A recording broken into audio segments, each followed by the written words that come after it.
Hello everyone and welcome back to the Great Book of Grudges. My name is Nathan and we're back with some more Total War Warhammer 3 gameplay. Another siege battle, this one being a major settlement where the forces of Khorne are advancing onto the forces of Cathay. I know a lot of people aren't too interested in Khorne's forces as it's mostly focused around melee, but after building and painting 60 bloodletters I've kinda warmed up to the idea. As always, this was recorded by a member of Creative Assembly staff who've preceded this. I've not been able to play, but I have been able to analyze this video fairly often. And just a quick note, as always, this was recorded in the development cycle, so we don't know exactly what build this is, and anything that we see in terms of stats and so on could be subject to change. I know this is getting a little annoying as it's the second time I've said this in 2 videos, but it needs to be said, nothing is set in stone at the moment. This battle is a bit shorter than the minor settlement battle with the ogres, and what we can see is a rather healthy mix of both demonic and mortal units within this army. It's actually quite surprising, as I'm pretty sure the blog said that we'd be using mortals less and less as we had better access to demons. It's also important to note that this is a custom battle, not a campaign battle, so the person behind the computer could have just thought that this looked cool, and rule of cool is always best.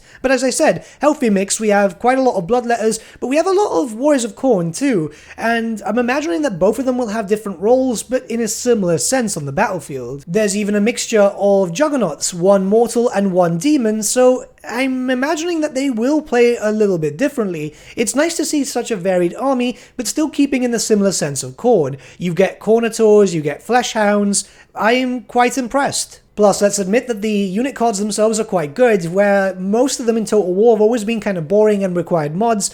I think that these have been a proper big step up. So the battle has begun, and what we can see is the Cathayan major settlement is quite large with 3 different access points. So you're able to attack from different locations if you want to. Now the Creative Assembly staff member has elected to just pretty much charge head first. He's going through multiple lines, but the majority of his force is going through the front, which I guess for Khorne works out very well. You're going to want to just get into the battle as fast as possible. The Cathayan settlement we know is quite large, and it's a major settlement. We don't know how many different types there are, but we know that it's just big enough to be able to warrant fighting in loads of different areas.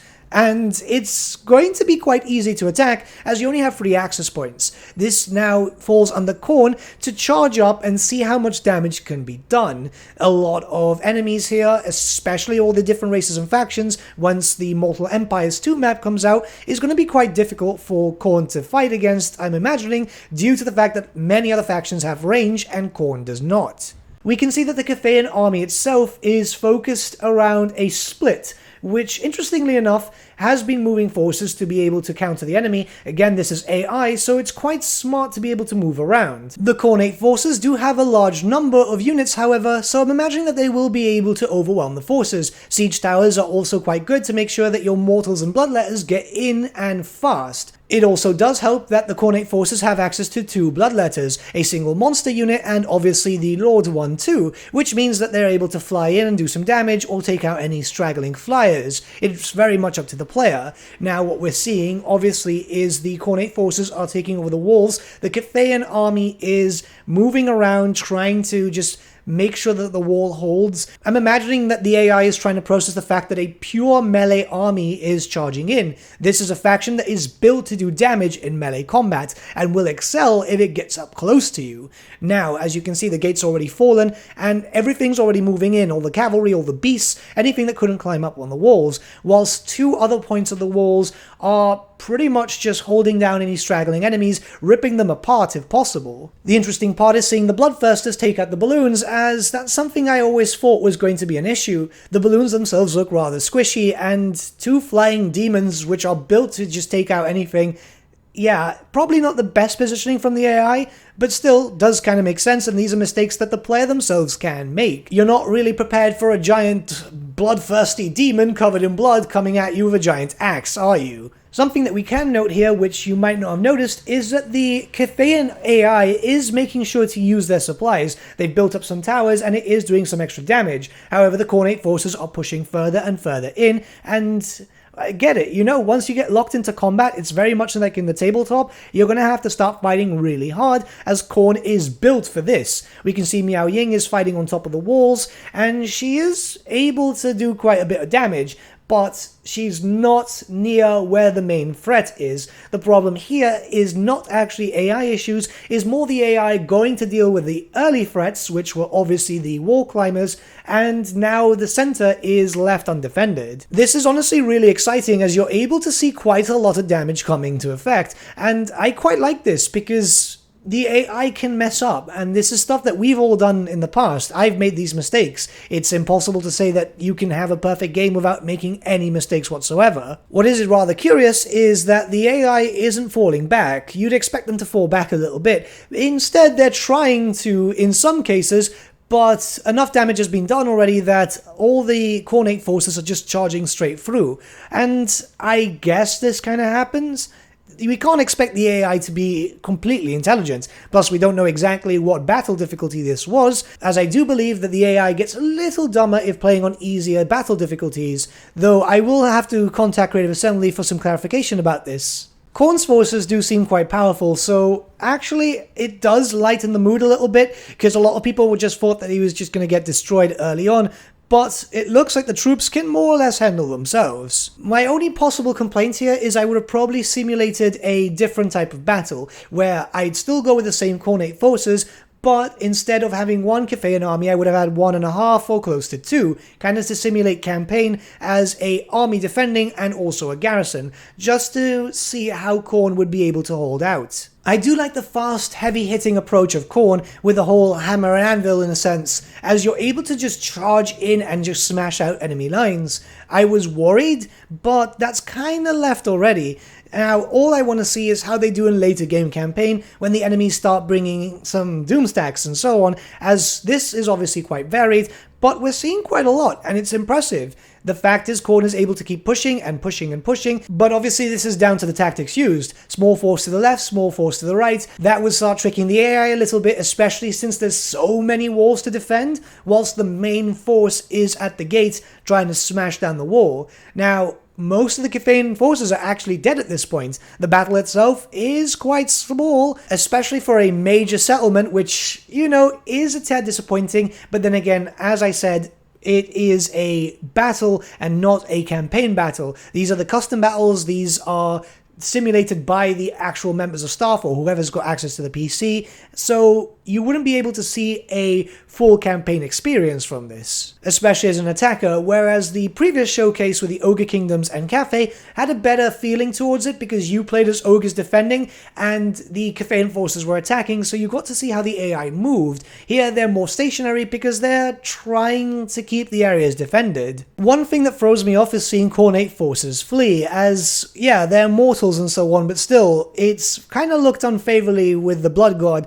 I think that they should have better leadership. Then again, they'll still flee eventually, and there's no point, you know, making every single Khorne unit unbreakable or unstable instead, which is demonic, as that would be, well, pretty horrendously overpowered. Though that being said, we're still seeing a massive push. They're basically taking the central location, and there's like no Cathayan units left. I think it's just a character and a few units. So at this point, the army is pretty much decimated. The fact is that Khorne, you can see even on the morale bar, is pretty much just taking over. Now, I know I'm going to get some comments about it, so I'll repeat it again. This is not the final version of the game, so there's stats that could be changed, stuff that can be moved around and so on. Khorne right now seems very, very strong, especially since having the disadvantage of having to go and attack a wall. Normally you would be at advantage from defending, but Khorne was able to do a lot of damage here. It's likely that the stats will then get moved around and some things will change. Should Khorne not change too much, and I'm imagining that they won't debuff him too much, considering that obviously his forces has no range barring, what, 2 units? It then means that Khorne at least is in a decent place and will follow very well in lore and in tabletop, where again, if you can hold down your enemy, you're able to rip them apart. This is why you have loads of different weapons and why your army is based on melee. The whole idea of Khorne is holding them down and doing as much damage as humanly possible, and yeah, this works quite well. Yes, again, I still think it's a bit too strong, but I'm actually quite excited to play as Khorne. It's not like, say, for example, when you play as the Vampire Counts and your Graveguard gets pretty much wiped out when a Thunderer sneezes. Now, what I would say is we haven't seen a lot of firepower from Cathay in this army, so Possibly things could change if a lot of units were switched around, guns were used more, and positioning was a bit better. Keep in mind, again, you can try as much as you want with Miao Ying, she's a spellcaster and so on, but Khorne has the advantage of being so spell resistant that, again, well, spells are practically useless. They'll do damage, but not as much. I would have personally more or less kept my units under a certain area, but then again, this is AI. The AI is a bit strange with these types of things. We don't know exactly what they'll do. So now it's just the point of Khorne's forces moving up and taking over the control point. I'm going to let the rest of the battle play off with official in-game audio, as the battle's pretty much done, but the Creative Assembly staff member will be clicking on units and so on, so if you want to hear what the units sound like, or just get a better visual of stuff, you can just enjoy that. It's honestly not too bad, and we'll be back with another video. There's a lot of videos today. It's just been non-stop hectic trying to get all these recorded on time, as everything's releasing on the same day. So until then, enjoy guys, and I'll see you in about an hour for the next video. Exalted Bloodthirster!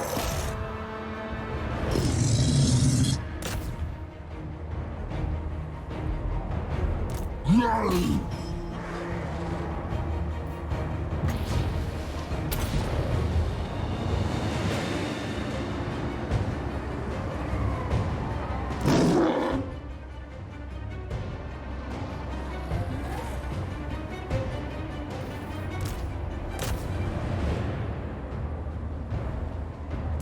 Chaos! Rage! Exalted Bloodthirster! Northern barbarians! I surge forth! For the Dark Gods! The Skeleton!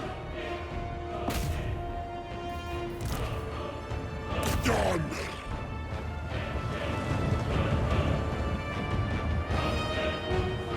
Followers of Chaos! Make claim!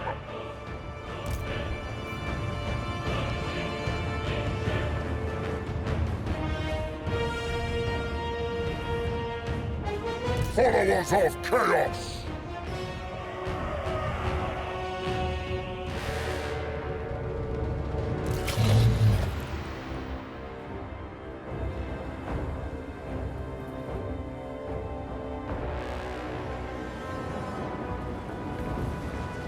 War for Khorne!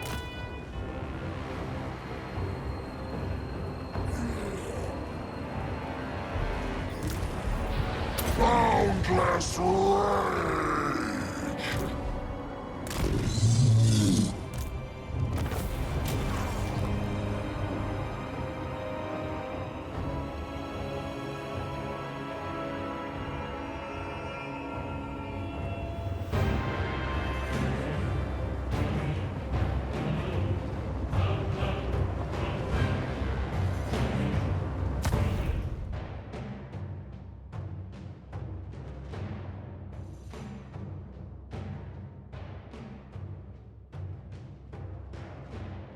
But with that, my friends, we've come to the end of our video. Thank you so much for watching. If you did enjoy the video, might I suggest giving the video a like, or even subscribing to the channel, as it really does help us out.